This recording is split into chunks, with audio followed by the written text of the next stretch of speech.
There exist two political virtues that are desperately needed. Two virtues that have been neglected for far too long. Pro-worker, anti-corruption. Two political virtues that are desperately needed. A moral necessity and an electoral asset.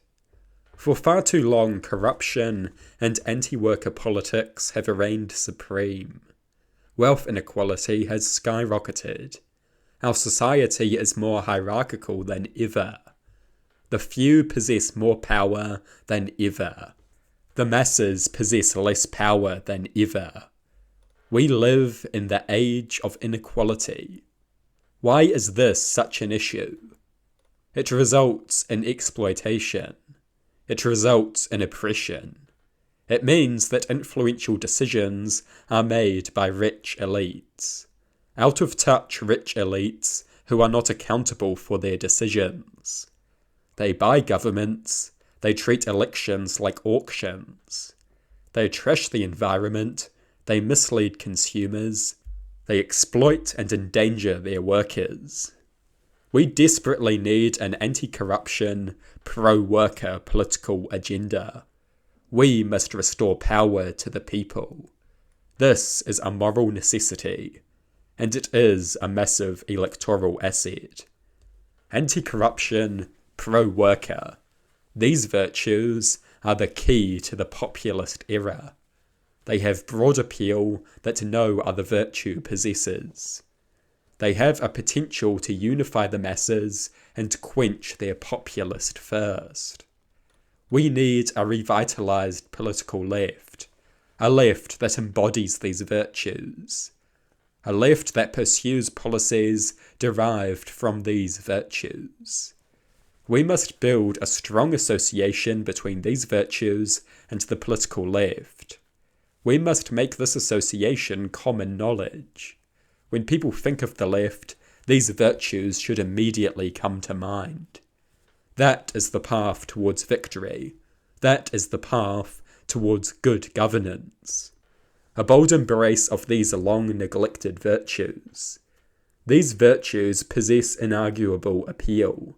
They cannot be challenged. They cannot be resisted. The right will happily argue against equality and tolerance, but arguing against these virtues is a very bad look. Arguing against a blatantly pro-worker, anti-corruption agenda is very, very difficult. It puts the political right in a very bad position. They are forced to defend the indefensible. Their shortcomings are made more evident than ever.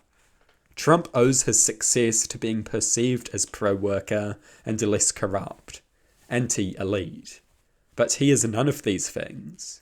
This will be made obvious when he is contrasted with a bold pro-worker, anti-corruption candidate. And these virtues are required everywhere, not just in the United States, but in countless different countries.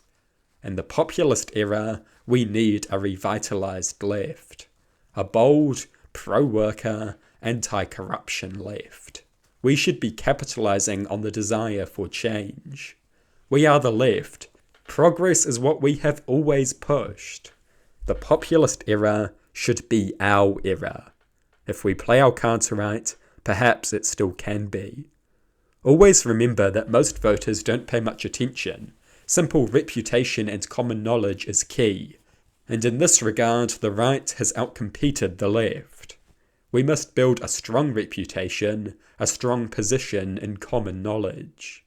We must be strongly associated with pro-worker, anti-corruption values and policies. This is a moral necessity. This is a path towards victory. We must embrace it.